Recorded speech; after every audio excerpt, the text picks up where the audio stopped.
Thank you for bearing with us for 1 second.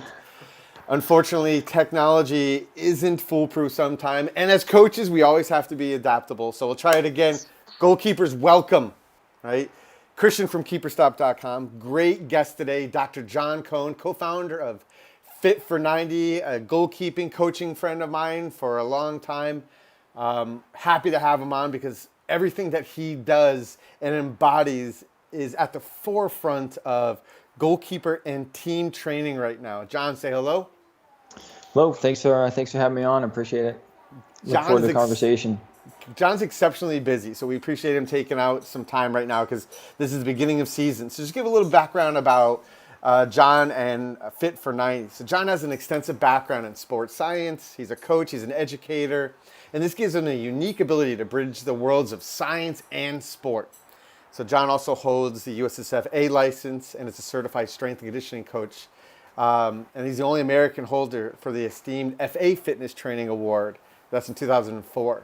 So if you combine all the seasons, he has 100 plus, right? And I know that's still counting, 100 plus seasons experience as a soccer-specific periodization. It's a great word right now, periodization and sports science expert. So big goalkeeper glove clap to have John on right now.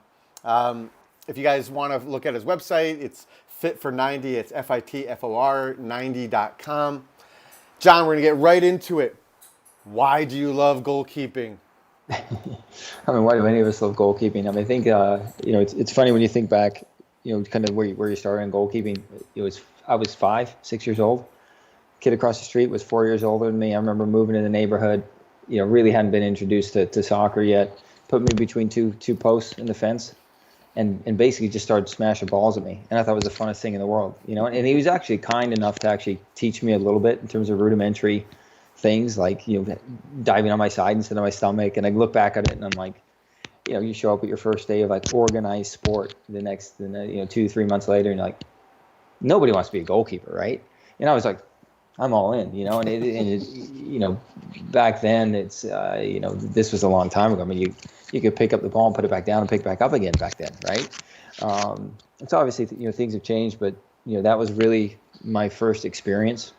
And then, just loved it, absolutely loved it. I still, it's probably one of my, two of my biggest passions, sports science and then goalkeeping, That leads me to another great question because I think that goalkeeping has such an interesting perspective on the field, us as leaders and people that are trying things out. I mean, a lot of this is discovery on our own.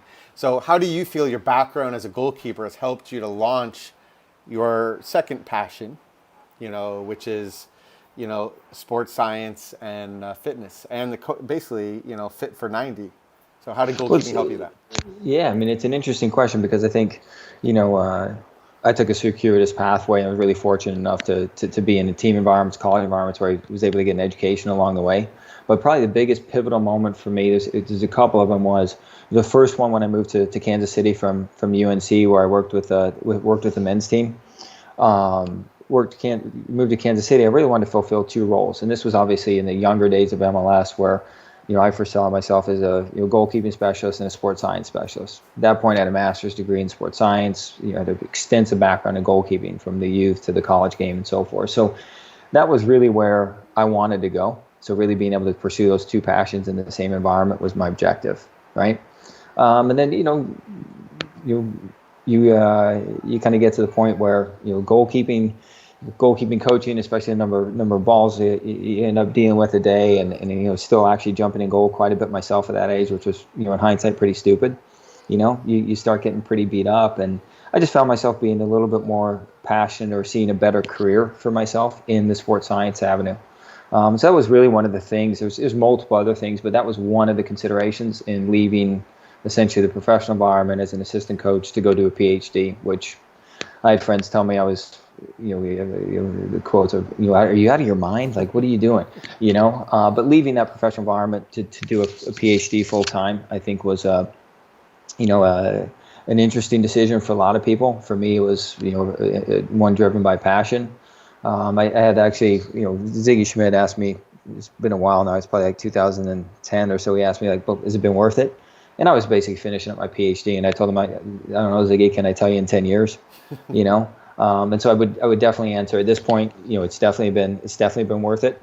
I think it gives me the ability to actually contribute more than I would if I just stayed as a goalkeeping coach. And now that obviously the big goal for me, you know, and looking ahead at future projects is how do I bring, you know, more sports science into goalkeeping, because I think there's a need for it, and there's also a level of practical understanding that is a prerequisite for doing this that few people have. You know, you have to have the depth, both the depth of understanding of goalkeeping as well as the depth of understanding of sports science to be able to do this. Otherwise, you're not going to contribute in a positive way to the goalkeeping world. You know.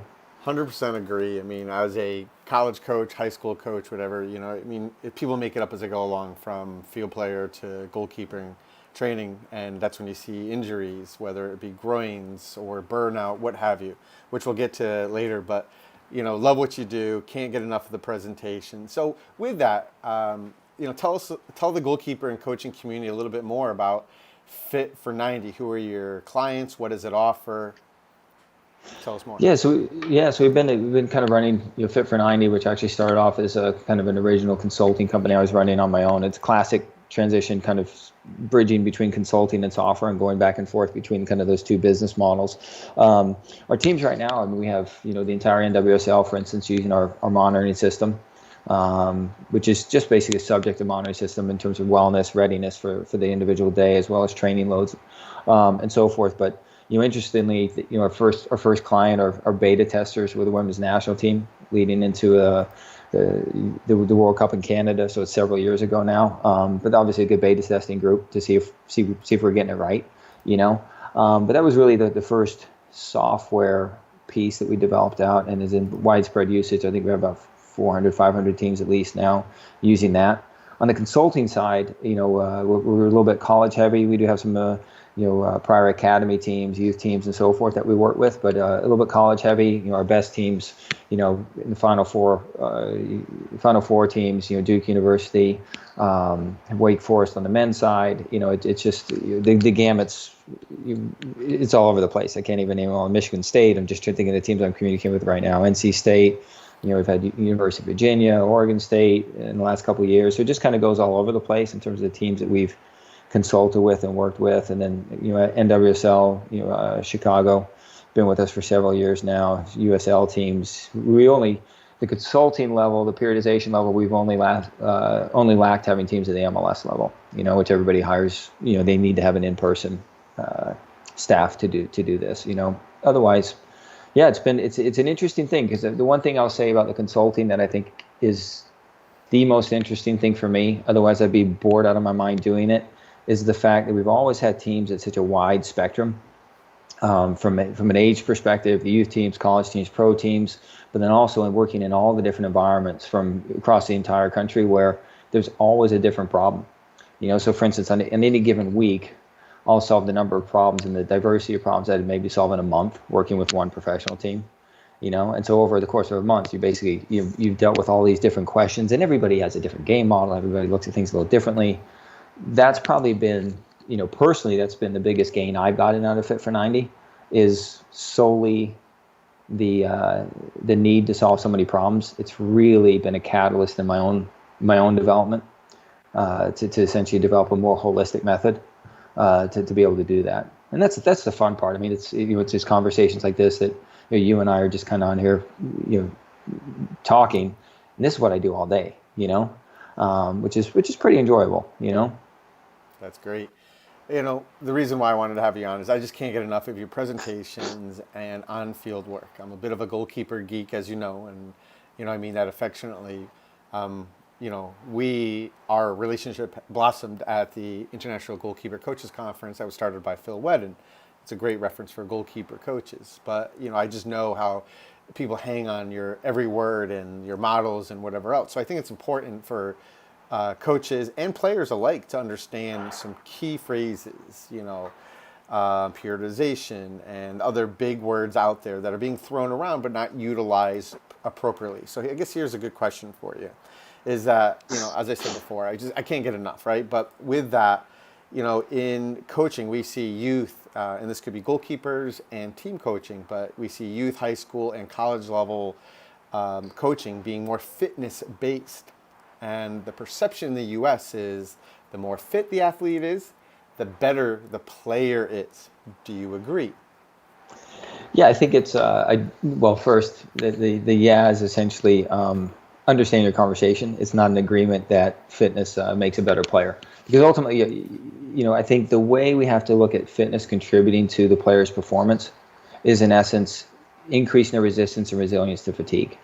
So, in certain aspects, if you think about that environment, the player, just if we were to increase fitness, everything else stayed the same. All we've done is increase their ability to essentially perform more actions in the game, perform them at a higher intensity, recover quicker to do it again, right? So we've created this resistance to and resilience to fatigue. So we define fitness in a lot of different ways, but that for me is the more holistic way to define it.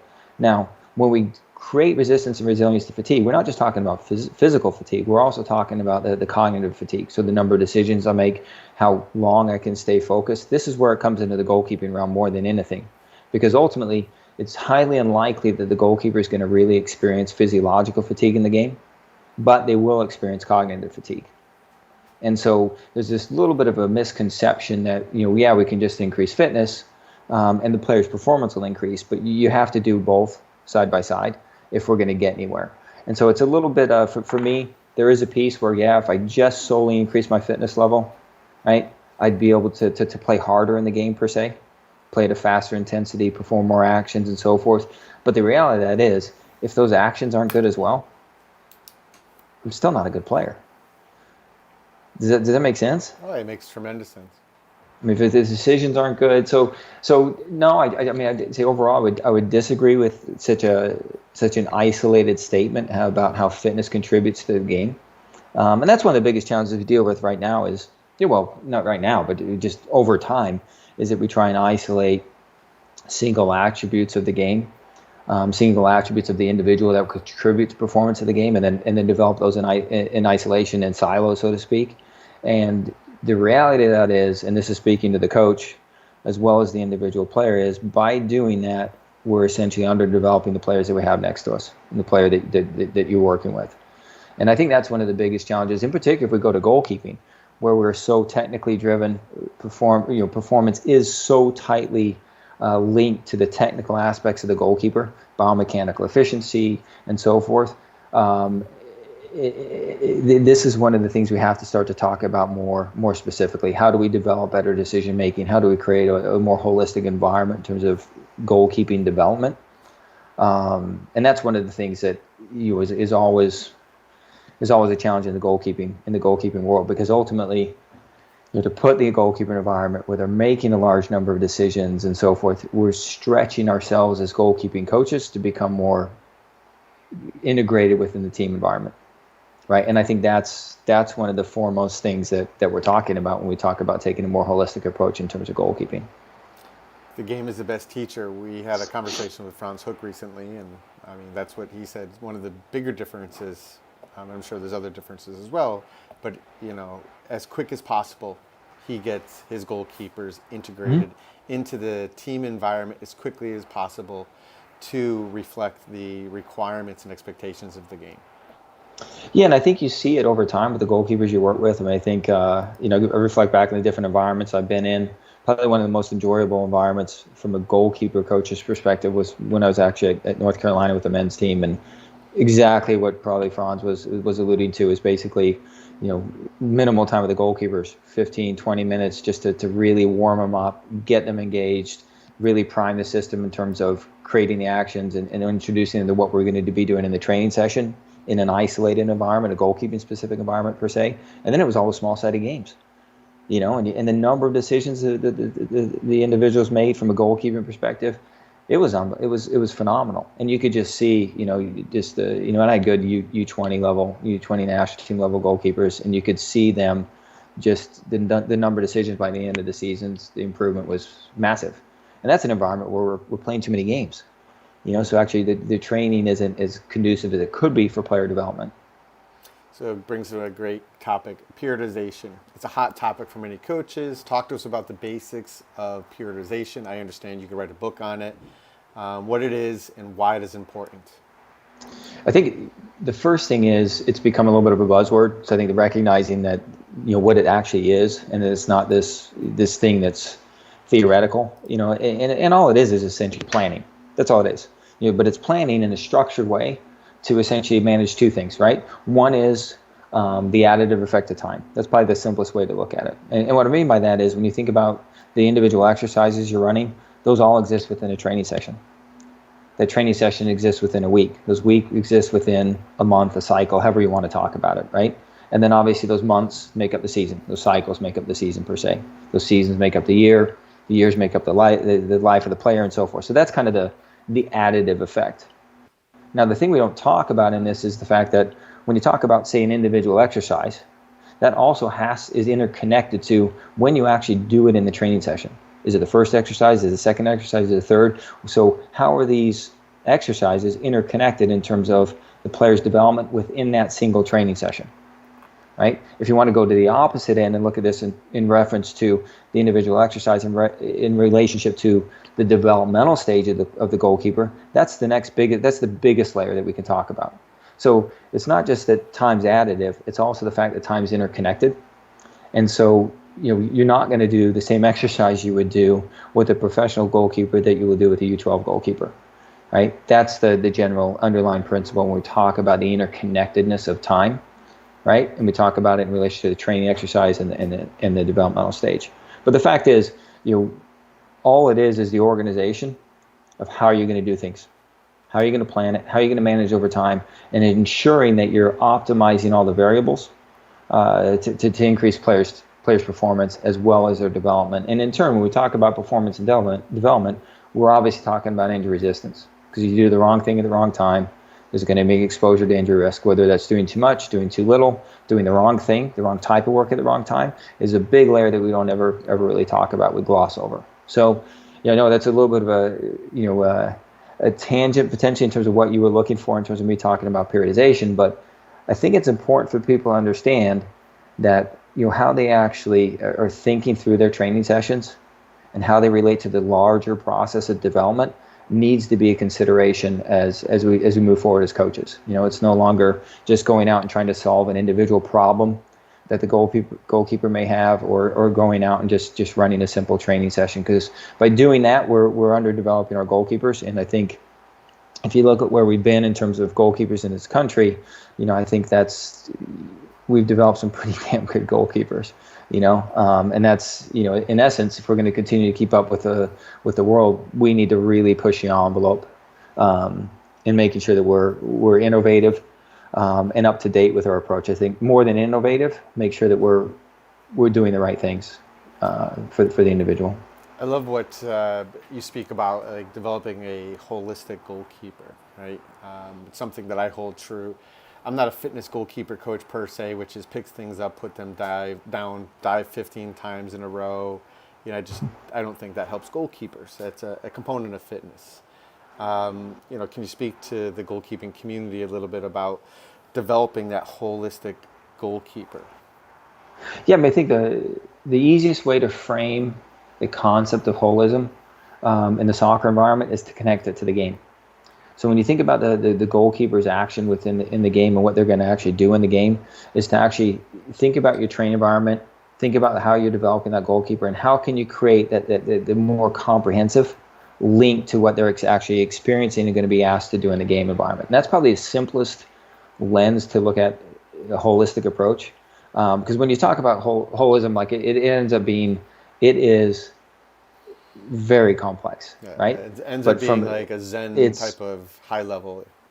It ends up pulling in some pretty high level thinking. But I think when you think about it from that perspective of, am I getting the player, am I getting the goalkeeper in this instance to do the things that they would do normally in the game, you can start to answer a lot of the questions and solve a lot of the problems that we see, that you alluded to, in terms of what we see goalkeeper coaches do with goalkeepers, which is a lot of what I experience. 15 repetitions, one to the right, one to the left, and then you stand up a minute later and you want to fall over. which is something you never experience in the game, right? That's the issue. And so when you look at what the goalkeeper is doing in the game, how do you replicate that in your training environment? How can we come closer and closer to essentially creating that link to address the goalkeeper's needs? That's probably the biggest thing I would speak to, is enabling the coach and trying to engage the coach in this process. And this is the same thing, when I teach licenses for U.S. Soccer. It's very much about connecting to the game for the coach, and talking less about the sports science piece, the physiology, the neuromechanics of this, biomechanical efficiency, all those things, right? Big words that make everybody fall asleep, right? I'm excited. I'm ready. I'm ready to start goalkeeper training now. We talked about periodization, and I want to reference Fit for 90 once again. It is a software as well as consultant business. We showed you the periodization page. There's also a team monitoring and performance and recovery portion. And I think this is essential as a college coach and as a semi-pro coach.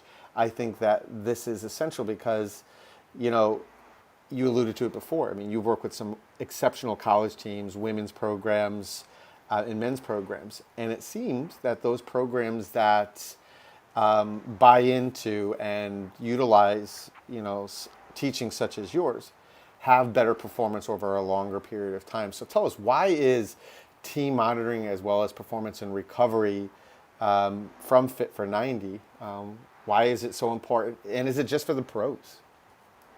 Yeah, no, I mean, I think it's definitely not just for the pros. I think actually, if we were to talk about the window of time that's of highest risk for the players when they should be doing these things, or they should be experiencing the optimal environments, right? It's actually the younger ages where, in the window of growth and maturation in particular, that's where we see our highest injury risk, right? So when the player's growing quickly, growing rapidly, the body's undergoing this massive, for no other phrase, but turmoil in terms of growth. That's actually a window where we see the highest number of injuries. And so that's one of the biggest windows where we need to get things right. We need to get the periodization right. We need to be effectively not just testing players, but monitoring players on a day-to-day basis. Now, the monitoring aspect is really important because you can think about it in relatively simple terms. You wake up every day, I wake up every day, we have a finite amount of energy. We need to know ideally what that energy is. Because ultimately, if we don't know what that energy is, even though we may have a bulletproof periodization plan, right? There's always going to be, in the team environment, there's always going to be maybe one or two people that are maybe outside of that optimal energy for that fitness day, for instance, right? And so if we don't know that, which there's no way we're going to know it, we manage 20 players, 28 players, you can't have a conversation with all 28 players, right?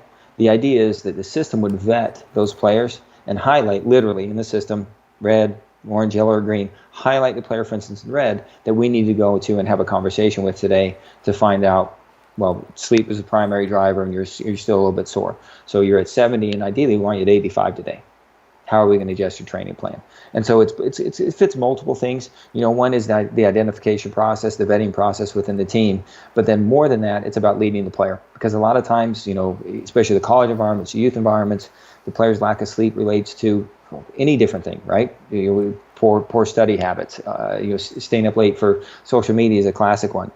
Kids staying up late at night with their phone under their pillow and things like that. So it gives us an opportunity as a coach to engage with the players beyond what we do in terms of the soccer aspect, all the while managing the soccer aspect more effectively.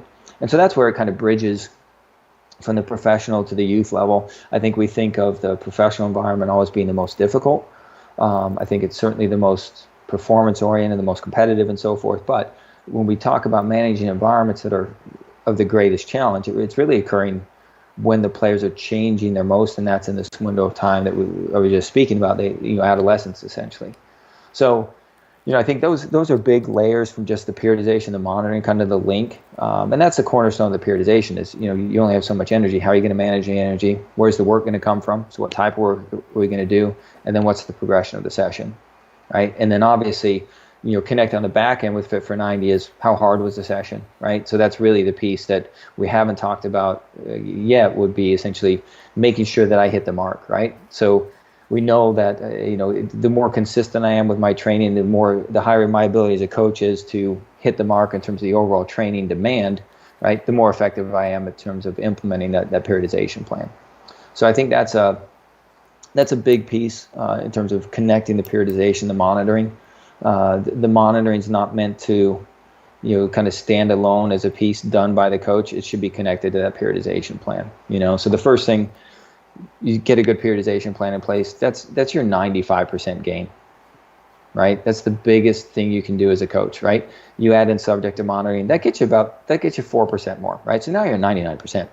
You add in heart rate and GPS, heart rate probably gets you about the last 0.75, and then you're out 0.25 when you get the GPS, which oddly enough, the 0.25 that you're getting off the GPS is also requiring the most time, right? Because that data actually has the most context of the training environment that we get. So that's it. That's Benjamin. That's it in a nutshell.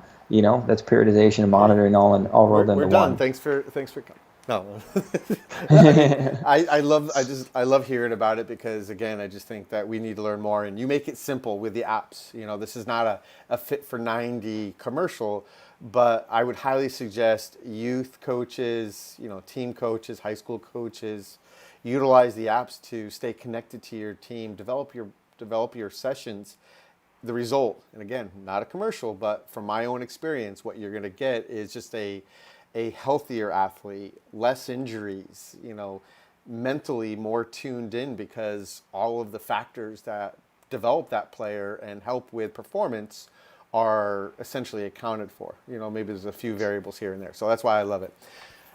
Great question for you that I get a lot of questions from coaches and players is the world has been put on a global pause, right? What is the biggest mistake a goalkeeper or a player can make as they get back into training? Yeah, this is an interesting one because you have so many layers going back into the game environment that need to be effectively accounted for. Obviously, in this window, given just the constraints, literally the constraints that are placed on us as humans, right, in terms of health and well-being, you can basically think about managing your fitness level, managing the type of work you do, make sure you stay fit, make sure you stay healthy, make sure you're sleeping well, make sure you're maintaining a good nutrition, right? So we're not doing all the things that would essentially lead to deterioration of our fitness level, right? Because I speak about it here, but, before you asked me, is fitness going to lead to better performance? Well, not necessarily, as we talked about, but the fact is, in this moment, we can't develop ourselves cognitively. We're completely isolated outside of that soccer environment. So the one thing we can do is manage ourselves from essentially this health and well-being and a fitness perspective. So we come back into that environment, we're going to be more likely to be able to resist an injury, be more robust of an athlete per se, right? Now, obviously what we want to connect to that environment is essentially the type of work we're going to do. And so, for instance, going out on long runs for me to maintain my fitness level, that's not really going to help me when I go back into a goalkeeping specific environment with a lot of the stopping and the starting and so forth. So I need to bridge that gap in terms of the type of work as well. But ultimately, leading back in an environment, the one thing I can ensure that I do is make sure I maintain my health, maintain my fitness level, and so forth.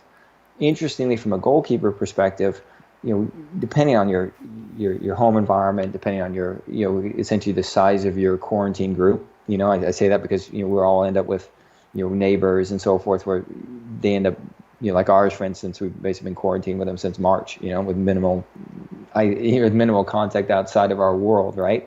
And so there is a possibility you can still train as a goalkeeper, right? Because we do so much technical work and so forth, we could still actually develop certain aspects of goalkeeping.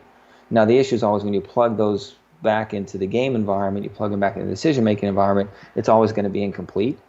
But in some ways, the goalkeeper in this moment can continue this developmental process to a greater extent, in my opinion, than the field player can.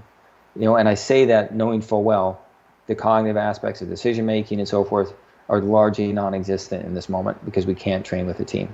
Right? So going back to it, the biggest things, managing your health and well-being, making sure that you're coming back at a high fitness level so you can withstand the training demands, because there's going to be training errors made by the coaches.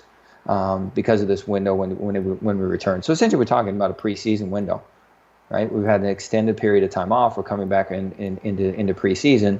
How successful are we as coaches in terms of managing the players then? That's what the coaches face in terms of the challenge. I'm sure right? you had to deal with this with the NWSL, right? They came back and, you had to ready teams and goalkeepers for that matter in cooperation with the coaching staff on how do you get the players, goalkeepers, physically fit and cognitively engaged. So it had to be challenging. Yeah, and I think it's the pro environment's an interesting one because obviously that's their livelihood.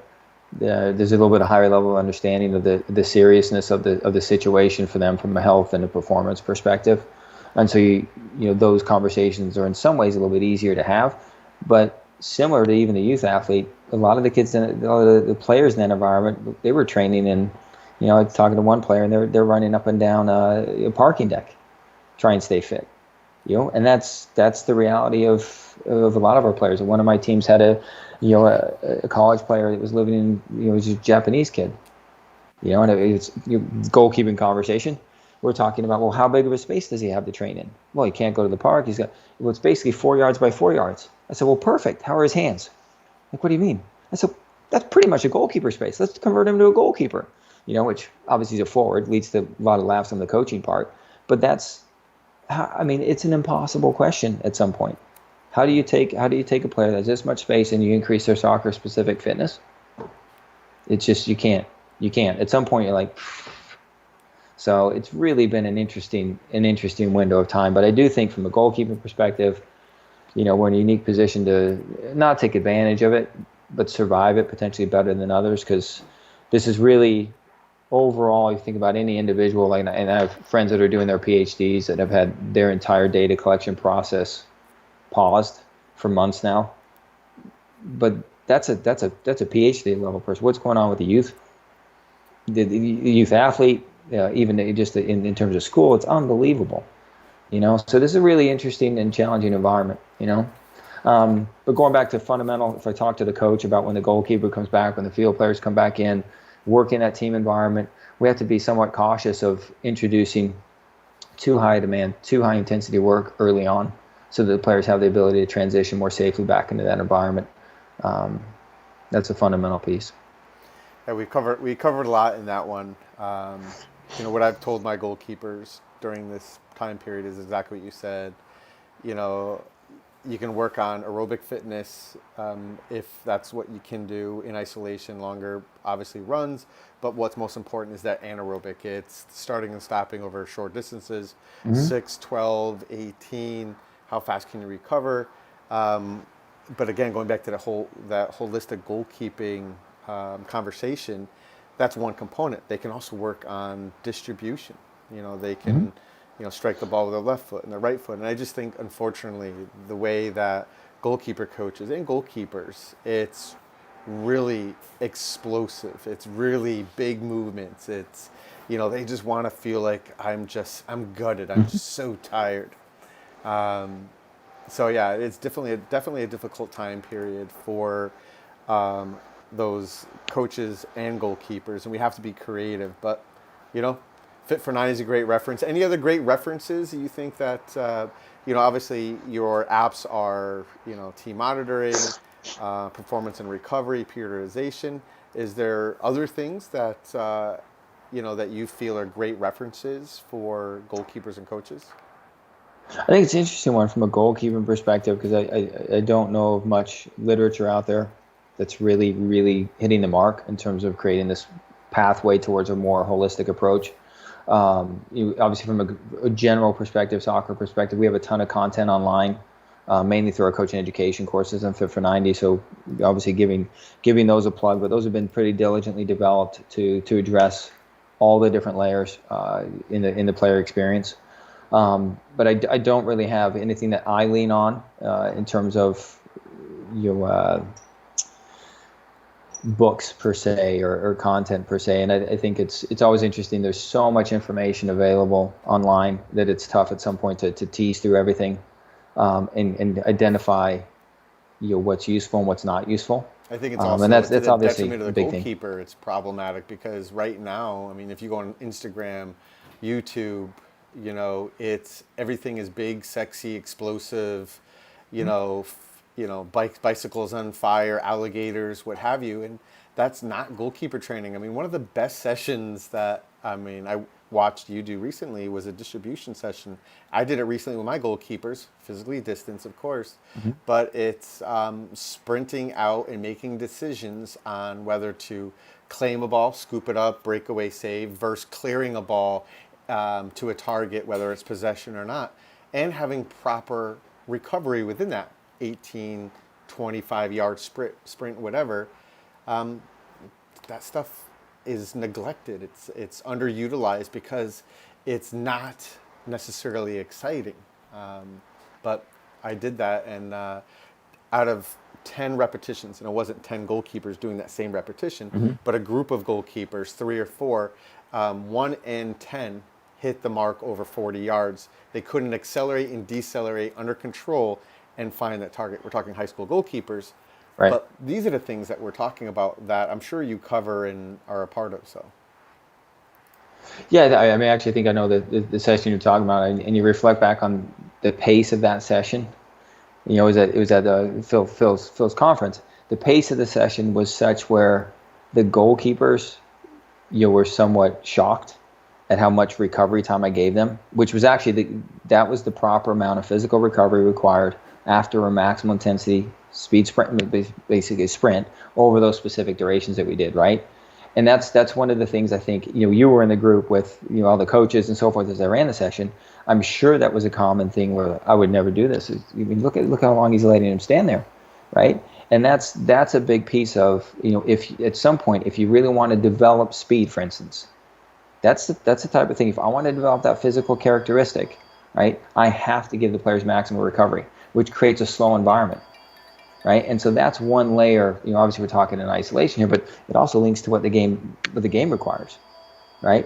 And so I think it's always an interesting conversation when we start to link everything together in this periodization-based approach and this more holistic approach, because those are the types of things that start to come to the surface that really challenge everything we experience as players, everything we've done as coaches, essentially. And my last question, because I know we've gone on for quite some time, is what advice would you have for coaches wanting to improve performance through quantifiable data and science? Where should they start? It's tough for a goalkeeper in particular because ultimately, heart rate's disconnected to what the players are actually doing. The GPS data is somewhat erroneous in terms of its accuracy, especially when we talk about really short distance actions like the goalkeeper does all the time. And so, in terms of quantifying your own sessions, for instance, and having something in that vein, it's difficult. It's difficult to point to something and say this is what you guys should be doing. The reality of that is, if you look at your sessions, and I did this on one of the, I think it was a second meeting for Phil's, was I went through a theoretical calculation where essentially everything was predicated on what are you asking the goalkeeper to do in terms of intensity, what's the distance you're asking them to do over the basically meters or what have you, and you can actually come up with a pretty accurate theoretical calculation of the demand placed on the goalkeeper. And in turn, you can start to identify which of your exercises are most demanding, which are least demanding, and so forth. And that in turn, it allows you to link it to the proper recovery durations and so forth, right? So I think, obviously I have that presentation, somewhere on my computer, sitting as a part of a larger piece that I'll be looking to put together in the future in terms of a goalkeeping, method per se, a more holistic method for goalkeeping. But I think we undervalue the little things. If we really dive in deep and think about what we're asking the goalkeepers to do, that we actually the solutions lie in our own brains. But the idea of that was to create a theoretical model. Literally a theoretical model that would enable the coach to problem solve their sessions and do a better job in terms of implementing those.